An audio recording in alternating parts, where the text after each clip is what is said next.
Alrighty, now we're moving on to ACL tear preventative exercises. We're going to start with weighted lunges here.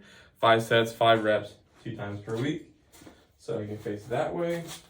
And similar to what we did before, he's going to take a step forward with one leg. And he's going to land with his foot nice and flat. And then he's going to proceed to lower his entire body.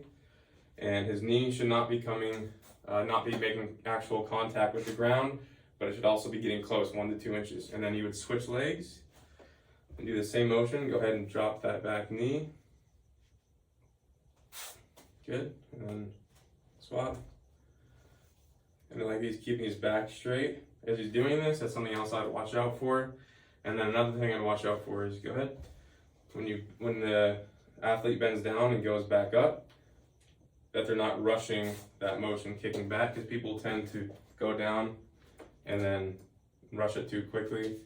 So it's something you can do where you go down, you can come back up slowly and kind of kick out at the end to give yourself the rest of the momentum that you need. So we're going to be moving on from that, and we're going to be doing one leg deadlifts, so he can stay in the same exact position. This one's a little bit trickier because it starts to add a lot more balance into it. The last one did have some balance into it, but this is definitely more difficult. So what I would say is to start with good stance, feet together, pretty close. And then you want to have whatever knee you're putting the weight on slightly bent, just like a deadlift. And then the back leg is going to be going back behind you.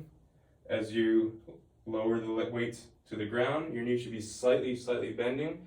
You don't want to be bending too much. And as your leg is going back, your leg should be as straight as possible. And then you're going to come back up and lift into that straight upward position.